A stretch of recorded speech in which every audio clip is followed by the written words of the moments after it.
Les gloires de Marie, chapitre 8e, partie 1. Marie délivre ses serviteurs de l'enfer. Un serviteur de Marie, fidèle à l'honorer et à se recommander à elle, ne peut se damner. Cette proposition paraîtra peut-être au premier aspect trop hasardée à quelques lecteurs, mais je les prie de ne pas la rejeter avant d'avoir lu mes explications. Quand on déclare impossible qu'un serviteur de Marie se damne, on n'entend point parler de ceux qui s'autorisent de leur dévotion envers la Sainte Vierge pour pécher plus librement. Aussi est-ce bien injustement que quelques-uns nous reprochent de tant exalter la bonté de Marie envers les pécheurs, parce que ceux-ci en abusent pour pécher davantage. Car nous disons que ces présomptueux, à cause de leur téméraire confiance, se rendent dignes de châtiment et non de miséricorde. Nous parlons ici de ces serviteurs de Marie qui, à la fidélité avec laquelle ils honorent et invoquent la Mère de Dieu, joignent le désir de s'amender. Que cela se perde, c'est, je le soutiens, moralement impossible. Et ce sentiment, je le trouve exprimé par le père Crassé dans son livre de la véritable dévotion à Marie, et bien avant lui par Vega dans sa Theologia Mariana, par Mendoza et par d'autres théologiens. Et pour nous assurer qu'ils n'ont pas parlé à la légère, voyons ce qu'en disent les docteurs et les saints. Qu'on ne s'étonne pas de lire ici tant de témoignages si ressemblants entre eux. J'ai voulu n'en omettre aucun afin de démontrer combien les auteurs sont d'accord sur ce point. Voici la pensée de sainte Anselme. « Ô Vierge bénie, dit-il, comme il est impossible que celui-là se sauve qui se tient loin de vous et dont vous détournez les yeux, ainsi est-il impossible qu'il se perde celui qui recourt à vous et sur lequel vous abaissez vos regards avec amour. » Et saint Antonin lui fait écho presque dans les mêmes termes. Comme il est impossible, affirme-t-il, que ceux dont Marie détourne les regards de sa miséricorde parviennent au salut. Ainsi est-il nécessaire que ceux-là se sauvent et jouissent un jour de la gloire du ciel qui attire sur eux les yeux de Marie et obtiennent son intercession. Donc, d'après saint Antonin, renchérissant sur la pensée de saint Anselme, les serviteurs de Marie se sauvent nécessairement. Qu'on remarque bien la première partie de la proposition émise par ces deux saints, et que ceux-là tremblent qui font peu de cas de la dévotion à notre divine mère, ou qui l'abandonnent par négligence. Ils affirment qu'il est impossible de se sauver si l'on n'est pas protégé par Marie. Et cette même vérité, bien d'autres l'ont également affirmée, tel le bienheureux Albert le Grand. « Ô Marie, dit-il, ceux qui ne sont pas consacrés à votre service périront tous. » Tel encore saint Bonaventure, celui qui néglige de servir Marie mourra dans son péché. Et plus loin, « Ô Notre-Dame, celui qui ne vous invoque pas pendant sa vie ne parviendra jamais au royaume céleste. » Et ailleurs, il va jusqu'à dire « S'il en est aux vierges dont vous détourniez les regards, tout espoir de salut est perdu pour eux. » Longtemps avant lui, saint Ignace, martyr, affirmait lui aussi qu'aucun pécheur ne peut se sauver sans le secours de la Sainte Vierge. Par contre, ajoutait-il, par son intervention miséricordieuse, beaucoup se sauvent, qui, selon le cours de la justice divine, se seraient damnés. « Ô Vierge bénie, s'écrie le saint martyr, il est impossible qu'aucun pécheur se sauve, si ce n'est par votre bienveillance et votre secours. Car ceux que la justice de Dieu ne sauve pas, l'infinie miséricorde de Marie les sauve en intercédant pour eux. » Certains critiques mettent en doute que cette sentence soit réellement de saint Ignace, mais au moins, dit le père Crassé, on ne peut nier que saint Jean Chrysostome ne se la soit appropriée. Nous la trouvons également dans l'abbé de Celles. Et l'Église elle-même applique dans ce sens à Marie les paroles des proverbes. « Tous ceux qui ne m'aiment pas se vouent à la mort éternelle. » En effet, comme le remarque Richard de Saint-Laurent sur cet autre texte des Proverbes, où Marie est comparée à un navire, elle est devenue comme le vaisseau d'un marchand. La mer de ce monde engloutira tous ceux que Marie ne recueille pas et qui se trouvent hors de l'arche du salut. Il n'y a même pas jusqu'à l'hérétique Écolampade qui ne regarde comme un signe évident de réprobation le fait d'avoir peu de dévotion envers la Mère de Dieu. Jamais, disait-il, on ne m'entendra parler contre Marie, car une dévotion languissante envers elle est à mes yeux un signe manifeste de réprobation. Heureux, au contraire, qui implore Marie et reçoit ses conseils. Celui qui m'écoute, déclare-t-elle elle-même, ne sera pas confondu. Il ne se perdra pas. Oui, ô notre auguste souveraine, lui dit saint Bonaventure, quiconque s'applique à vous servir sera bien loin de se perdre. Et cela malgré tous les péchés dont il se serait par le passé rendu coupable envers Dieu. Si pécheur qu'il ait été, assure saint Hilaire, le serviteur de Marie ne périra jamais éternellement. C'est pour cela que le démon se donne tant de peine, afin que les pécheurs, après avoir perdu la grâce de Dieu, perdent encore la dévotion envers la Sainte Vierge. Sarah, voyant Isaac jouer avec Ismaël qui lui faisait contracter de mauvaises habitudes, voulut qu'Abraham éloignât non seulement Ismaël, mais encore sa mère Agar. « Chasse, lui dit-elle, cette servante et son fils. » Ce n'était pas assez pour elle que le fils fût congédié si la mère n'était pas également éloignée, car elle pensait bien que le fils, en venant voir sa mère, continuerait de fréquenter la maison. De même, il ne suffit pas au démon que Jésus-Christ soit chassé d'une âme, il veut que la divine mère en soit bannie à son tour. Sinon, il craint que Marie, par son intercession, ne ramène son divin Fils dans cette âme.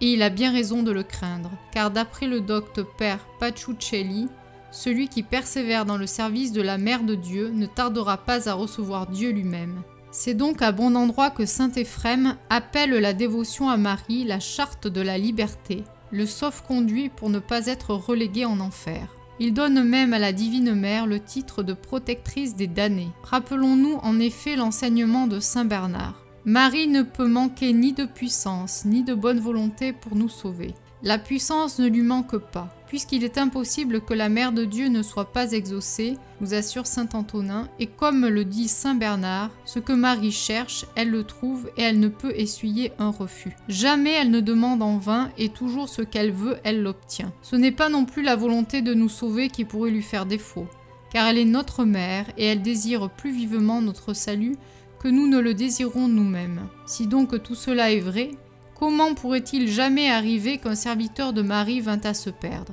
Mais c'est un pécheur, dira-t-on.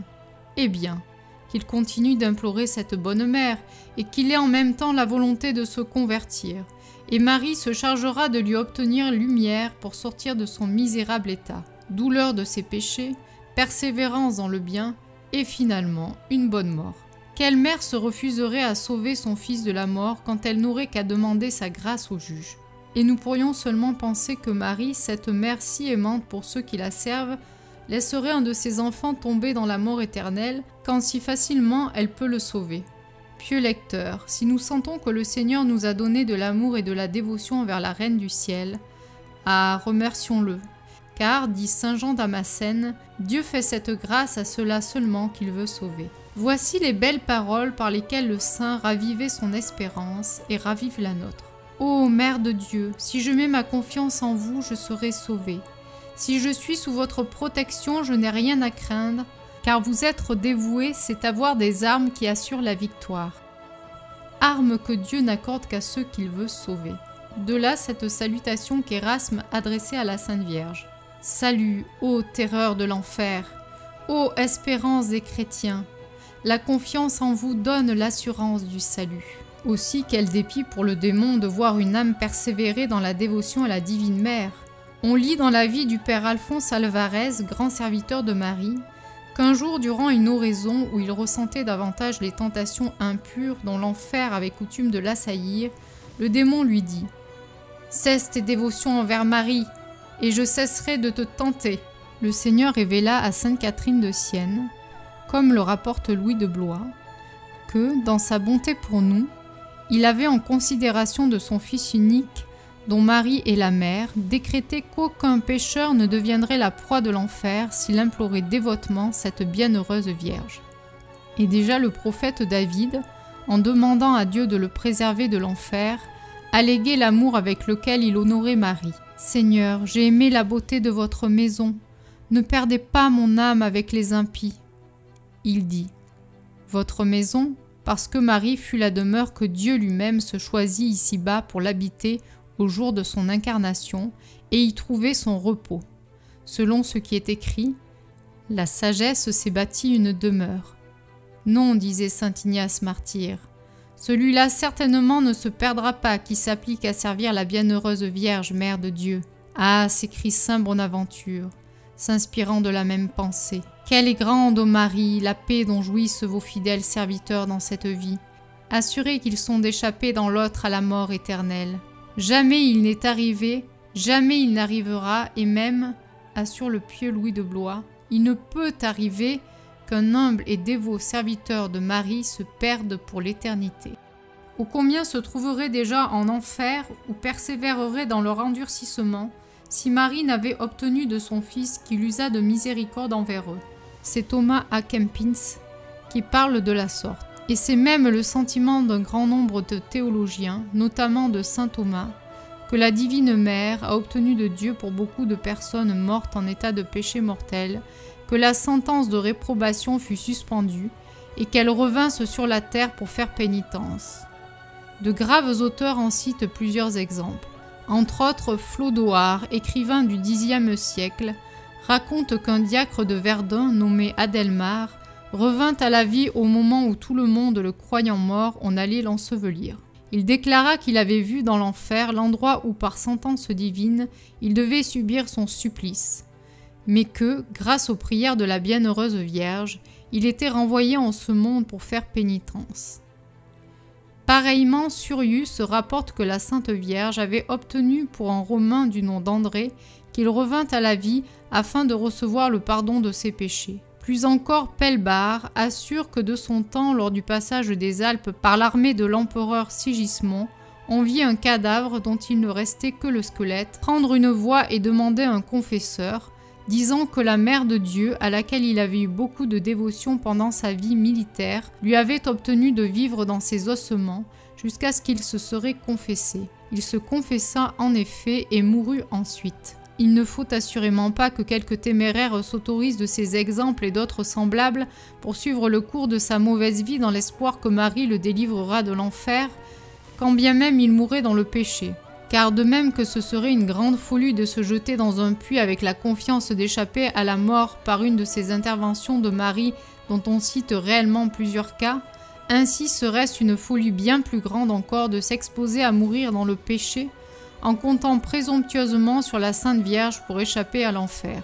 Mais c'est à ranimer notre confiance dans notre Divine Mère que ces exemples doivent servir. En effet, devons-nous penser, si par son intercession Marie a pu délivrer de l'enfer ceux-là même qui étaient morts dans le péché, combien plus ne pourra-t-elle pas en préserver ceux qui, pendant leur vie, implorent son secours avec la bonne volonté de se convertir et qui la servent fidèlement. Disons-lui donc avec saint Germain: Ô notre Mère, ô Vierge très sainte, ô vie des chrétiens, qu'en serait-il de nous? Nous sommes pécheurs, mais nous voulons nous convertir et nous avons recours à vous. Nous entendons saint Alcème nous dire: celui qui aura obtenu que Marie intercède pour lui ne fût-ce qu'une fois, celui-là n'entendra pas retentir à son oreille la sentence de l'éternelle malédiction. Non, il ne se damnera pas, celui que vous aurez une fois seulement recommandé à votre divin Fils. Priez donc pour nous, Notre-Dame, et nous échapperons à l'enfer. Qui osera jamais me dire, demande Richard de Saint-Victor, qu'en arrivant au tribunal de Dieu, je ne trouverai pas mon juge favorable, si je vous ai pour défendre ma cause, ô Mère de miséricorde. Le bienheureux Henri Suzon faisait profession d'avoir remis sa cause entre les mains de Marie. Il disait que s'il avait à subir une sentence de condamnation, il demanderait au divin juge de la faire passer par les mains de Marie. Si mon juge veut me condamner, moi, son serviteur, eh bien qu'il remette au mari la sentence entre vos mains miséricordieuses. Il espérait bien qu'entre les mains de Marie, une sentence de condamnation ne serait jamais exécutée. Telle est aussi ma profession de foi, ô ma très sainte Reine, et telle est mon espérance. Aussi, je veux vous dire avec saint Bonaventure, et vous répéter sans cesse: j'ai espéré en vous, ô Notre-Dame, je ne serai jamais confondue. Oui, ô Marie, c'est en vous que j'ai placé toutes mes espérances, et c'est pour cela que je compte échapper sûrement à l'enfer et parvenir au ciel, où je vous louerai et vous aimerai éternellement.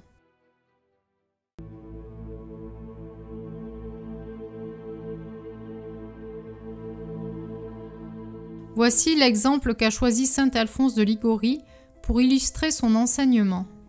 Il y avait en 1604 dans une ville des Flandres 2 jeunes étudiants qui, loin de s'appliquer à l'étude, ne s'occupaient que de plaisir et de débauche.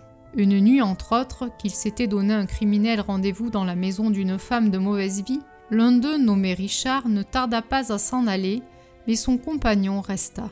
Rentré chez lui et déjà presque déshabillé, Richard se souvient de n'avoir pas récité ce jour-là les quelques Ave Maria qu'il avait coutume de dire en l'honneur de la Sainte Vierge. Accablé par le sommeil, il lui en coûtait bien, cependant il se fait violence et il les récite sans dévotion et moitié dormant, puis il se couche. Plongé dans son premier sommeil, il est réveillé par des coups violents frappés à la porte et au même instant, sans qu'on eût ouvert, son compagnon est devant lui, tout défiguré et horrible à voir. « Qui es-tu » s'écrie-t-il.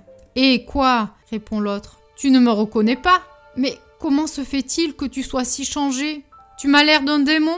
« Ah, malheur à moi !» s'écrie l'infortuné, et il lui avoua qu'il était damné. « Comment cela ?» demande Richard. « Sache, répond son compagnon, qu'en sortant de cette maison infâme, je fus saisi par un démon qui m'étrangla. Mon corps est resté au milieu de la rue. » Et il précisa que son âme était en enfer. « Et quant à toi, sache que le même châtiment t'attendait. Mais la Sainte Vierge t'en a préservé pour le pauvre hommage que tu lui rends par les quelques Ave Maria que tu lui récites. Heureux si tu sais profiter de cet avertissement que la Mère de Dieu te donne par ma bouche. » Et entr'ouvrant son manteau, il laisse voir les flammes et les serpents qui le dévorent, puis il disparaît.